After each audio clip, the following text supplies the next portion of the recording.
예, 오늘 8번 칼럼은 중원재벌 강백만. 예, 처음 들어보신 분들이 대부분일 거예요. 일단 중원은 어딘지 아실 테니까 재벌도 아실 거고 강백만에만 대해서 좀 알아보도록 하겠습니다.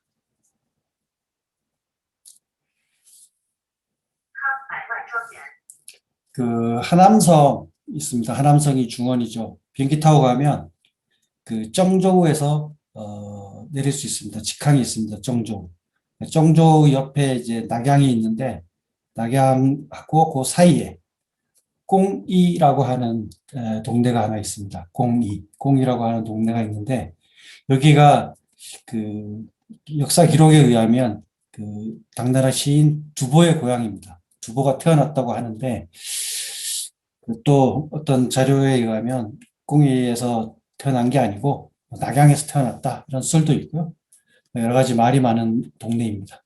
하여튼 이 공이라는 데에 가면 예상 그 하남성의 약칭이 예죠. 예상. 그래서 그 하남상인을 예상이라고 부릅니다. 이 예상 강백만 장원이라고 하는 그 중국 전역에서 가장 큰 장원들이 굉장히 많은데 그 중국에서 3대 장원이라고 부르는 곳이기도 하죠. 이 강백만 장원이 있습니다.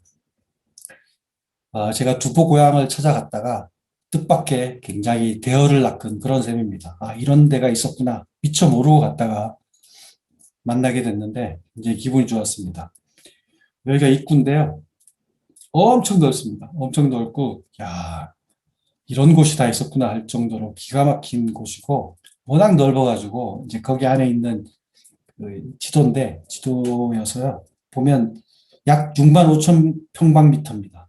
6만 5천 평방미터고, 집이, 이 저택이 한 50세채. 그러니까 칸수로 하면 한 1,300칸이 되는 거죠. 이 시골 구석에 이 1,300칸이나 되는, 그러니까 자금성이 뭐한 9천 칸이라고 하면 7분의 1은 되는 거 아닙니까? 그리고 야오둥, 동굴집, 뒤쪽으로 이 산이 있어서 동굴집들도 꽤 많습니다. 이런 엄청난 곳이어서 이걸 다 둘러보는데 저도 한참 걸렸습니다. 거의 반나절을 어, 그 시간을 투자해가지고 꼼꼼히 이렇게 찾아봤는데요. 재밌는 게 되게 많더라고요. 이 강 씨가 명나라 초기에 이쪽 지역으로 이주해 와가지고 조그만 이제 점포를 운영하면서 계속 이제 장사를 하다가 14대 강은괴라고 하는 어, 후손 시대 때 중원 최대 재벌로 부상합니다. 이 강은괴라는 사람이 되게 대단한 사람인데요. 여기 보시면 오른쪽에 안에 들어가면 그 황제들로부터 또는 뭐 어떤 지방 그 관부로부터 받은 편액들이 수도 없이 많아요.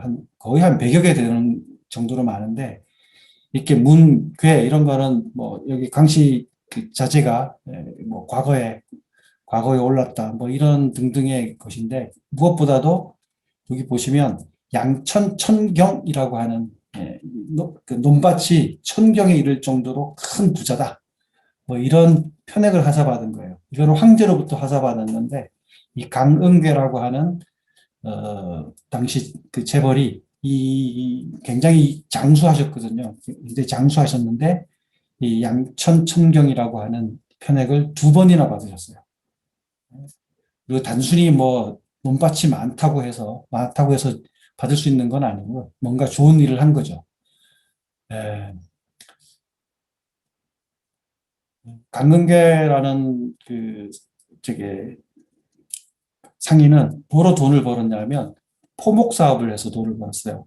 당시 청나라 때는 섬서성 쪽, 서안 서북 쪽에 굉장히 면화 이런 게 굉장히 그 생산이 풍부해가지고 거기에 있는 거를 거의 독점을 해서 전국의 시장 점유율 거의 반 정도를 가져갈 정도로 이 포목 사업을 굉장히 많이 했죠. 그래서 강은계가 그 이제 그 죽기 전에 유언을 남겼는데 다른 건 다 몰라도 물론 이제 포목 사업에 뭐 차도 팔고 뭐 기타 등등 팔 수 있는 거는 많이 장사를 했죠. 근데 그 다른 거는 다 저게 넘겨줘도 이 절대 포목 사업만큼은 뺏기지 마라 이런 유언을 남길 정도였습니다.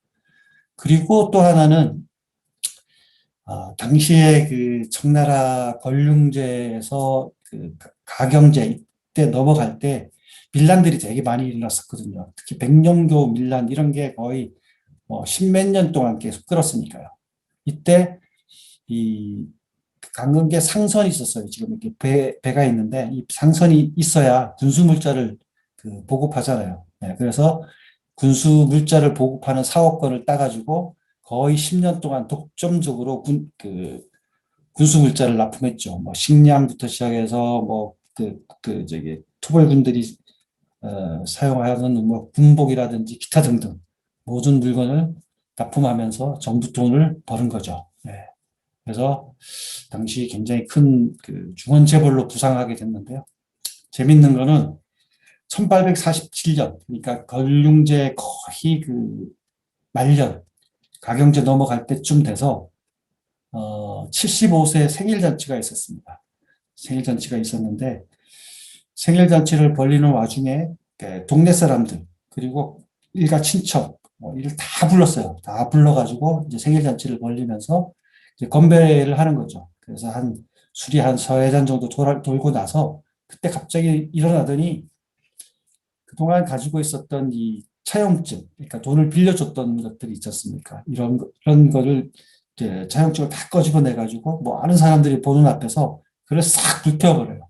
싹 불태워버리면서 모든 부채를 탕감해 주는 거죠. 일가 친척뿐만 아니라 그 동네에 사는 그 궁이 그 이제 장원 부근 일대 사는 이그 강흥계 그 재벌과 관련돼서 사업을 하던 모든 그 부채를 다 탕감해 준 거예요. 게다가 그리고 나서 상당량을 돈을 그 출자를 해서 그 구휼 사업에 구휼 사업과 교육 사업에 희사 그 기부를 하는 거죠. 그래서 굉장히 그 당시에는 굉장히 그 센세이셔널한 일이었고 그래서 중원 재벌 이렇게 그 부각이 됐던 겁니다. 여기 그 강백만 장원의 이 세 사람이 이렇게 있습니다. 이게 이제 중국에서는 민화나 무슨 그림들, 판화 뭐 이런 거 있지 않습니까? 이런데 이 세 사람이 같이 꼭 등장합니다. 이게 활재신, 살아있는 재신이라고 하는 사람입니다. 그래서 가운데 있는 사람이 강응대고요. 아마도 이 왼쪽에 있는 사람이 신만상, 강남 뭡니까? 강남 수양의 재벌이죠. 그리고 오른쪽은 산동의 완자란 이 세 사람이 중국에서는 중국 민화에 등장하는 활재신입니다. 활재신이고 결국 이 75세의 생일잔치에서 그 엄청난 돈을 번 거를 다 사회에 기탁하고 그리고 그 부채도 다 탕감해 주면서 덕을 쌓고 그 후세가 계속 이어가는 거죠, 명성을. 그리고 이듬해 76세로 그 이제 사망하셨는데 아마 이 강은계라는 사람 그리고 특히 이 아까 저기 편액을 받았지 않습니까? 편액을 받으면서 엄청난 그 재벌이라는 의미의 백만 부엉, 그러니까 재벌, 그러니까 백만 양 정도, 백만 양이라고 하는 그 어떤 그 금액보다는 상징적인 의미가 있죠. 그런 부자 할아버지 뭐 이런 별명을 갖고 있는 집안입니다. 네. 1901년에 그 몇 번 뭐 이야기했지만 서태후가 서안까지 도망갔다가 그 다음에 다시 그 베이징으로 귀환하거든요. 귀경할 때 이곳을 지나갑니다. 이곳을 지나가고 이때 그 강릉계는 그 100만 양을 그 투자해가지고 별도로 별궁을 지어요. 궁전을 지어질 정도로 이렇게 그 어떤 크게 기여를 하죠. 기여를 하고 그러니까 서태후가 남긴 말이 뭐냐면 이런 촌구석에 듣도 보지도 못한 이런 큰 갑부가 살고 있을 줄은 꿈에도 몰랐다. 라고 아주 극찬을 하죠. 극찬을 하고 떠나는데 떠날 때 또 강은계 후손이죠. 이제 그때는 이제 한참 지났으니까 이 강백만 장원이 다시 100만 냥을 그 노잣돈으로 이렇게 제공하는 그런 일이 있었습니다. 뭐 전체 장원 돌아다니면서 저택들 보고 안에 뭐 여러 가지 많이 보고 재밌는 게 되게 많았는데요. 일일이 설명드리긴 뭐하고 딱 하나 이 집안에 가훈이 있습니다. 가훈. 가훈이 유여라고 하는 가훈이고요. 이 꽁이 출신의 장원급제를 했던 우선이라고 하는 사람이 쓴 글씨입니다. 가훈을 이제 쓴 거죠. 유연대 제목이 여기 빼곡히 써 있는 글씨들이 있습니다. 이게 글씨를 보면 어떤 뭔가를 남겨둬야 된다는 거죠. 솜씨를 남겨둬야 새로운 창조가 가능하고 녹봉, 녹봉도 좀 남겨놔야 조정에 다시 돌려줄 수 있고 재물을 남겨야 자손에게 건넬 수 있다. 이게 강백만 장원의 가훈입니다. 가훈. 되게 다시 가보고 싶은 여기 가서 어떤 중국 상인들의 물론 그 옛날 상인들이지만 이런 어떤 철학 상인의 철학도 가지고 있고 나름대로 상방이라고 하는 조직을 가지고 일가 친척과 그 동네 사람들이 공동으로 그 힘을 합쳐가지고 돈을 벌어가는 사업을 하는 그런 모습들이 굉장히 인상 깊더라고요. 잠시 한 5분 쉬었다가 상인 이야기를 계속 또 해보겠습니다.